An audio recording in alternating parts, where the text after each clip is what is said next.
তখন কইব আল্লাহ,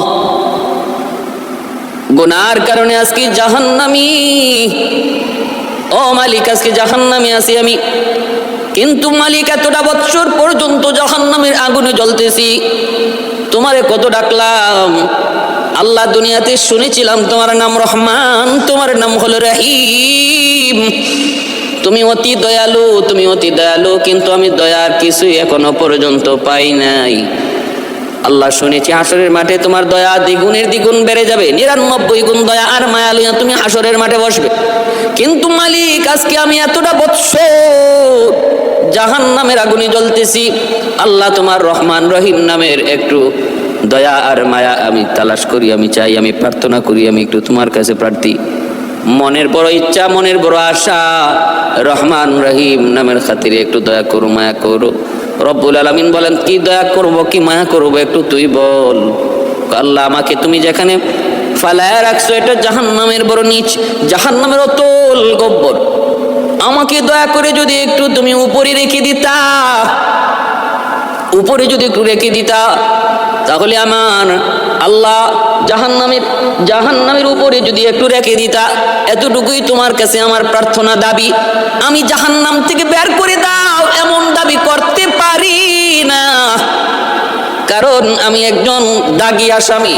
কেমন করে বলি আমাকে জাহান্নাম থেকে বের করে দাও, এমন দাবি আমার পক্ষে করা যায় না, সম্ভব না। এজন্য বলি, মালিক আমাকে একটু জাহান্নামের উপরে তুমি রাখবানি। আল্লাহ পাক রব্বুল আলামিন তখন বলে, বান্দারে ঠিক আছে, আমি দেখবো, আমি দেখবো। আল্লাহ পাক রব্বুল আলামিন জিব্রাইল আমিনকে বলে, জিব্রাইল জাহান্নামের ভিতরে যায় একটু ঢুকো, চাই দেখো আমি আল্লাহকে ইয়া হান্নান ইয়া মান্নান কয়ে ডাকতেছে কে? জিব্রাইল আমিন জাহান্নামের ভিতরে যায় ঢুকবেন, আওয়াজ শুনতে পাবেন, কিন্তু তিনি লোক দেখবেন না, মানুষ তিনি দেখবেন না।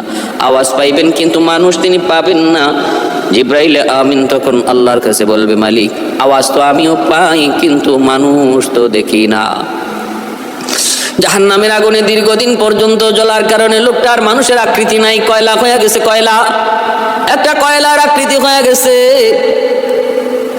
আল্লাহর কাছে ডাক দিয়া জিব্রাইল আমিন কয়, মালিক আওয়াজ তো শুনতে পাই, কিন্তু মানুষ তো দেখি না। আল্লাহ পাক রব্বুল আলামিন তখন বলে, জিব্রাইল তুমি বের হয়ে আসো, আমি আল্লাহ দেখতেছি। মালিক তখন কুদরতি হাত মুবারক জাহান্নামের ভিতরে ঢুকাই দিবেন, নিজেই তালাশ শুরু করে দিবেন। ওই লোকটারে তিনি তালাশ করে করে নিজের হাতে উঠাবেন, আবে হায়াতের পানি দিয়ে ধুইয়া মানুষের আকৃতি ধরাইয়া, মানুষের আকৃতি ধরাইয়া আল্লাহ পাক রব্বুল আলামিন বলবেন, বান্দা ঠিক আছে, আমি তোর কথা রাখলাম, জাহান্নামের উপরই তোরে রাখবো দরজার কিনারায়, কিন্তু আদা কর, এরপরে আর কিছু চাইবি না, এরপরে আর কিছু চাইবি না। লোকটা তখন বলবে, মালিক আমি ওয়াদা করলাম, আমি আর কিছু চাইবো না, আর কিছু চাইবো না, আমার তো চাওয়ার কোনো অধিকার নাই, আমার কোনো চাওয়ার কোনো সুযোগ নাই, কোনো অধিকার আমার নাই। আল্লাহ পাক রব্বুল আলামিন বলবেন, বান্দা নে, তোরে আমি জাহান্নামের দরজার পাশেই রেখে দিলাম। কিছুক্ষণ যাওয়ার পরে লোকটা আবার আল্লাহকে ডাক শুরু করে দিল, ইয়া হান্নানু ইয়া মান্নান, ইয়া হান্নানু ইয়া মান্নান, আবার আল্লাহকে ডাক শুরু করে দিল। আল্লাহ পাক তখন বলে, বান্দা আবার কেন ডাক দিলি? কই, মালিক আমারে তুমি যেখানে রাখছো এটা হলো জাহান্নামের দরজার ভিতর, আল্লাহ যেখানে রাখছো ওই জায়গাটাও দরজার পাশে, আর যে ওই যে বাহিরের জায়গাটা, ওই জায়গাটাও দরজার পাশে। দরজার এই পাশে না রেখে যদি তুমি দরজার ওই পাশে আমাকে রেখে দিতা, তুমি তো রহমান, তুমি তো রহিম, কারো কাছে তোমার কৈফিয়ত দিতে হয় না। আল্লাহ তুমি আমাকে এই পাশে যেমন রাখছো, দয়া করে ওই পাশেও তো রাখতে পারো, কারণ তোমার নাম রহমান, তোমার নাম রাহিম। উলামায়ে কেরামের জবানে শুনেছি তুমি অতি দয়ালু, অতি দয়ালু। আল্লাহ পাক রব্বুল আলামিন তখন বলবে, বান্দা তুই নিজেই তো ওয়াদা করেছিলি আর কিছু চাইবি না, আর কিছু আবদার করবি না, তাহলে কেন এখন আবার আবদার করলি? লোকটা তখন কইব, মালিক তুমি হলে রহমান, আমি হলাম তোমার গোলাম। আল্লাহ আমি হলাম কাঙ্গাল, তুমি হলে দাতা, আমি হলাম ফকির, তুমি হলে মালিক। আল্লাহ আমি যতই চাই তোমার খাজানার কোনো কমতি নাই। আল্লাহ পাক রব্বুল আলামিনের কাছে যখন আনায়া বিনায়া কথা বলে তখন আল্লাহ পাকের আবার কুদরতি দিল নরম হয়ে যায়। রব্বুল আলামিন তখন বলে, বান্দা ঠিক আছে নে, আমি তোরে জাহান্নামের দরজার বাহিরেই রেখে দিলাম, কিন্তু তুই যে দরজার এই পাশ আর ওই পাশ কস, আমি আল্লাহ তো ভালো করে বুঝি। দরজার এই পাশে ওই পাশে আকাশ পাতাল তফাৎ। এই পাশটা হলো জাহান্নামের ভিতর আর ওই পাশটা হলো জাহান্নামের বাহির। ঠিক আছে নে, আমি তোরে তোর আবদার রক্ষা করে জাহান্নামের বাহিরেই তোরে রেখে দিলাম, কিন্তু আদা কর আর কিছু চাইবি না। কয় মালিক আমি ওয়াদা করলাম আর কিছু চাইমু না, আর কিছু চাইমু না। ওই জায়গায় রেখে দেওয়ার পর ওয়াদা কিছুক্ষণ ইয়াদ থাকে, এরপরে ভুলে যায়। এরপরে বুইলা জাহান্নাম, ওই জাহান্নামের বাহির থেকে তাকায় দেখে ওই যে দেখা যায় জান্নাতের গেট, জান্নাতুল ফেরদৌস, জান্নাতুল নাঈম, জান্নাতুল মাওয়া।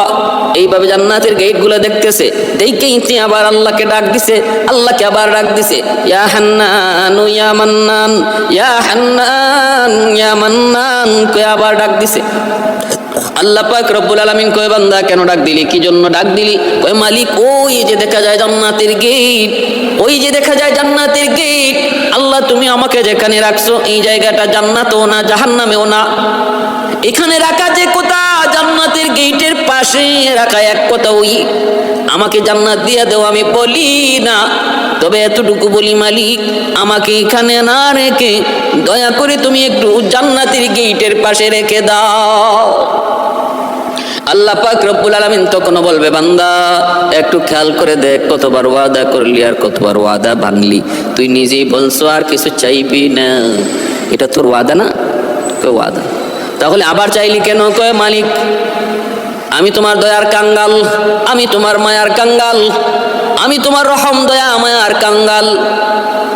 তোমার নাম রহমান, তোমার নাম রাহিম, তুমি দাতা, আর আমি হলাম গোলাম। তুমি মালিক, আমি হলাম তোমার গোলাম। এইভাবে আল্লাহর সামনে যখন নিজের পরিচয়, নিজের অসহায়, নিজের পরিচয়টা আল্লাহর সামনে এমন ছোটভাবে তুলে ধরে আল্লাহ পাকের দয়া হয়ে যায়।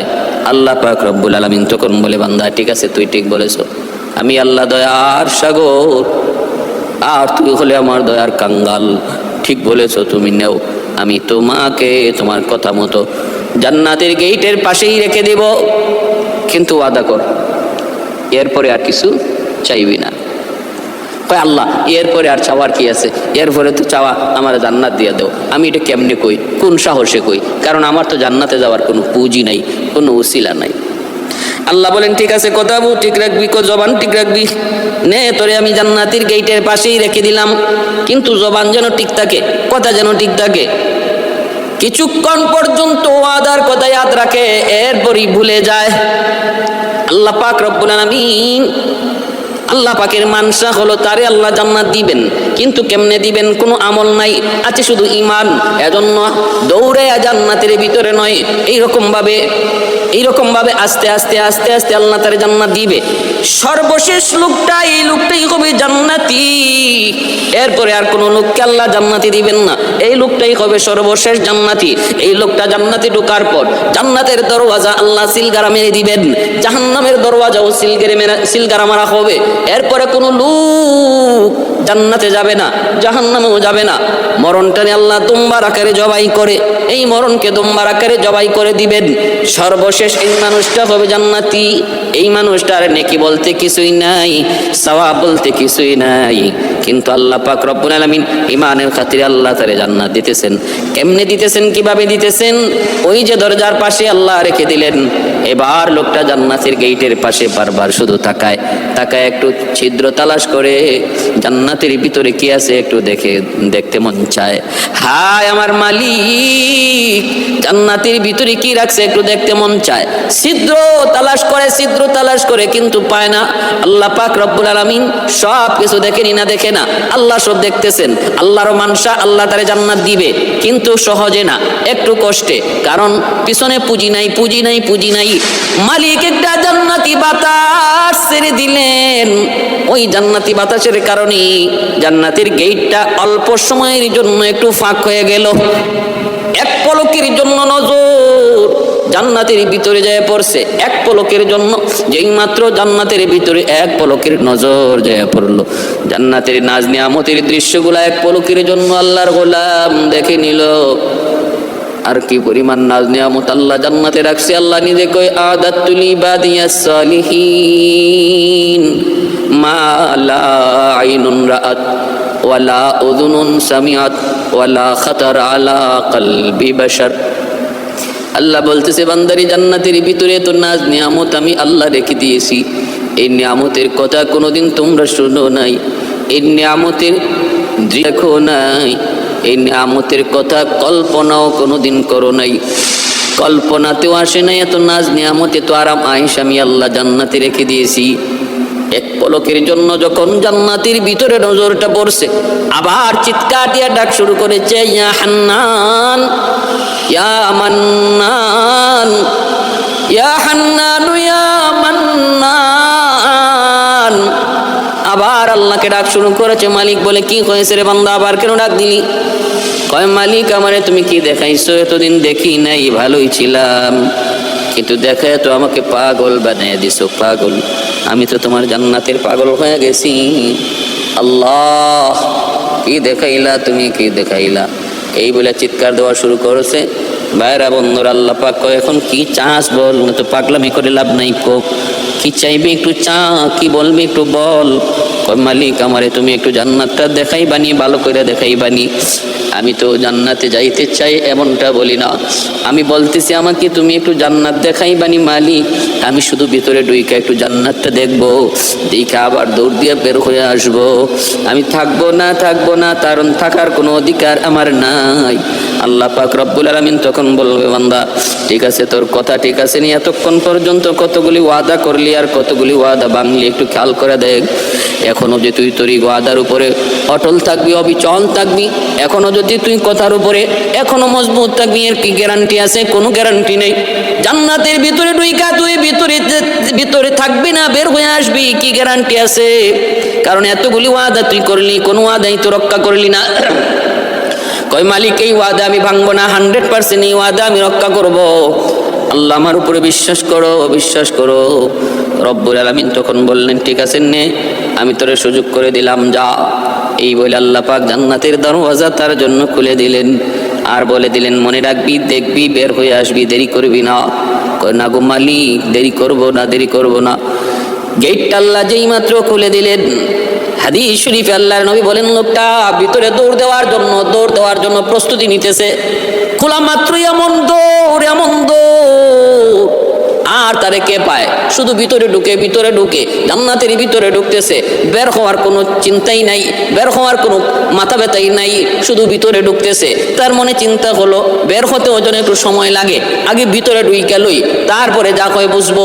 আল্লাহ পাক রব্বুল আলামিন দিলেন ধমক, এ বান্দা থাম। ধমক খাওয়া মাত্রই সে জায়গার মধ্যে থেমে গেল। এইবার আল্লাহ বলতেছেন একটু বলতো দেখি, এটাই কি তোর সাথে আমার কথা ছিল নাকি? তোর সাথে কথা ছিল তুই ঢুকি বের হয়ে আসবি, কিন্তু তুই তো দেখি খালি ভিতরে ঢুকতেছ, খবর নাই। তাড়াতাড়ি বের হ, তাড়াতাড়ি করে বের হো, তোর জান্নাত, আমি আল্লাহর জান্নাত থেকে বের হো। যেই মাত্র আল্লাহ বলতেছে আমার জান্নাত থেকে তুই বের হ, তখনই সে কি কয় শুনবেন, কয় মালিক তুমি কি আমাকে জান্নাত থেকে বের করে দিয়া তুমি কি তোমার ওয়াদা ভঙ্গ করবা? তুমি কি তোমার ওয়াদা ভঙ্গ করবা? আল্লাহ পাক বলেন কি কইলি? আমি কখন ওয়াদা করলাম, কখন ওয়াদা ভাঙলাম? এতক্ষণ পর্যন্ত শুধু ওয়াদা তুই করলি আর তুই ভাঙলি। আমি কখন ওয়াদা করলাম আর কখন ভাঙলাম? এই কথা বলা মাত্রই তখন কয় না গো মালিক, আমার সাথে তুমি ওয়াদা করো নাই, ওয়াদা তুমি করেছো দুনিয়ার ইমানদার মুমিনদের সাথে ওয়াদা করেছো। আমি কোরআনের মধ্যে শুনেছি, উলামায়ে কেরামের জবানে শুনেছি, তুমি যারা একবার জান্নাত দিবা আর কোনোদিন জান্নাত থেকে বের করবা না। জান্নাতের আলোচনা যেখানে তুমি করেছো সেখানে খালিদিনা ফিহা আবাদার কথা বলেছো। জান্নাত তোমার এমন এক নিয়ামতের জায়গা, ওই নিয়ামতের জায়গায় তুমি যারা একবার ঢুকাইবা আর বের করবা না। আল্লাহ তোমার ওয়াদা হলো জাহান্নামীকে তুমি জান্নাতে দিবা, কিন্তু জান্নাতিকে আর জাহান্নামে দিবা না, এটা তোমার ওয়াদা কিনা বলো? আল্লাহ পাক রব্বুল আলামিন বলে, এটা তো আমার ওয়াদা, ঠিক বলেছো। আমি তো এই ওয়াদা কোরআনের মাধ্যমে করেছি, আমার মুমিন বান্দাদের সাথে করেছি, কিন্তু তোর সাথে তো এই ওয়াদা আমি করি নাই। তখন কই, মালিক আমার সাথে করো নাই, কিন্তু ওয়াদা তো তোমার আছে। আমি তো কোনো না কোনো শুরুতে জান্নাতে ঢুকে পড়েছি, বুদ্ধি করে হোক আর চালাকি করে হোক, আমি তো কোনো না কোনো স্রোতে জান্নাতে ঢুকে পড়েছি। এখন যদি আমাকে জান্নাত থেকে তুমি বের করে দাও, তাহলে একটু খেয়াল করে দেখো, তোমার ওয়াদা ভঙ্গ হয়। আল্লাহ, তুমি তো ওয়াদা করেছো জান্নাত থেকে আর বের করবা না, আমাকে এখন যদি বের করে দাও, তাহলে তোমার কিন্তু ওয়াদা ভঙ্গ হয়। রব্বুল আলামিন তখন বলতেছে, বান্দা তুই তো আমার ওয়াদার কথা ঠিকই বুঝলি, ঠিকই জানলি, আমার ওয়াদা তুমি যা শুনেছো, যা শুনেছো সব ঠিক শুনেছো, কিন্তু বান্দার এই ওয়াদার খবর ঠিকই জানলি, কিন্তু আমার বন্দেগীর খবর রাখলি না। যখন আল্লাহ পাকের ওয়াদার কথা ইয়াদ করায় দিছে, আর বলতেছে, আল্লাহ আল্লাহ তুমি কি তোমার ওয়াদা ভাঙবা? আল্লাহ পাকের তখন কুদরতি মুচকি হাসছে। এই ঘটনা যখন জিব্রাইল আমিন আমার নবীকে শোনায়, নবীও মুচকি হাসছেন, জিব্রাইল আমিন তিনিও মুচকি হাসছেন ওর কথা শুনা। ওয়াদা ভাঙলো এতক্ষণ পর্যন্ত ও নিজে, আর এখন কয় আল্লাহ তোমার ওয়াদা ভাঙা হবে।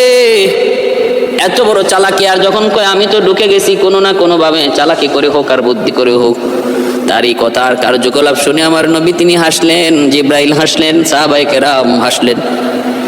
আজও পর্যন্ত এই হাদিস যারাই শুনে, যারাই বলে, এই জায়গায় সেই সবার একটা মুচকি হাসি আসে। এই হাসিটা হলো আমার নবীর সুন্নত, এই হাসিটা হলো আমার আল্লাহর সুন্নত। এজন্য রে ভাই, ইসলাম শুধু কান্না আর কান্নার কথা বলে এমন না, ইসলাম হাসির কথাও বলে, কিন্তু কান্না করতে বেশি বলেন। ইসলামে আনন্দ আছে, ইসলামে বিনোদন আছে, কিন্তু এই আনন্দ বিনোদন হতে হবে ইসলামের গণ্ডির ভিতরে। গণ্ডির বাহিরে গিয়া কোনো আনন্দ বিনোদন ইসলাম সেটা সমর্থন করে না, কোনো দিন ইসলাম সমর্থন করে না।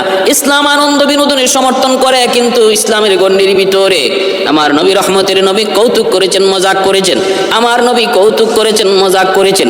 আম্মা জানা আয়েশা সিদ্দিকা রাদিয়াল্লাহু তাআলা আনহার সাথে মায়ের নবী দৌড় প্রতিযোগিতা করেছেন। চাঁদনি রাত চতুর্দিকে পাহাড়, মাঝখানে সমতল জায়গা, মায়ার নবী দয়ার নবী আম্মাজানকে নিয়ে দৌড় প্রতিযোগিতা করেছেন। এমনি ভাবে মায়ার নবী দয়ার নবী একবার নয় দুইবার, প্রথমবার নবীজি জিতছেন, প্রথমবার নবীজি হারছেন, আম্মাজান জিতে গেছেন। কারণ আম্মাজানের বয়স তখন কম ছিল, হালকা পাতলা ছিলেন। আবার বেশ কিছুদিন পর এই রাস্তা দিয়েই নবী যাইতেছেন আরেক জায়গায় দাওয়াত খাইতে। ওখানে যাওয়া মাত্রই নবীজির মনে পড়ে গেছে, নবী বলেন, আয়েশা এই জায়গায় একদিন তুমি আমাকে দৌড় প্রতিযোগিতা হারাইছিলা, আজ আরেকটা দৌড় প্রতিযোগিতা দেই, চলো। আম্মাজানকে নিয়ে নবী দৌড় প্রতিযোগিতা দিলেন। আম্মাজান বলেন, ওই দিন আমি হেরে গেলাম, কারণ আমি অনেক ভারী হয়ে গেছি, তখন আগে ছিলাম হেংলা পাতলা, এখন ভারী হয়ে গেছি। তাহলে ইসলামে আনন্দ আছে। মায়ার নবী দয়ার নবী সাহাবায়ে কেরামের সাথেও বিনোদন করেছেন, মজাক করেছেন, হাসি ঠাট্টাও করেছেন। কিন্তু আজ মুসলমান সমাজে যুবকরা যে আনন্দ উল্লাস, গান বাজনার দ্বারা, নারী পুরুষ অবাধ মেলামেশার দ্বারা, পর্দা লঙ্ঘন করার দ্বারা যে আনন্দ বিনোদনের আয়োজন করা হয়, এটা সম্পূর্ণভাবে হারাম।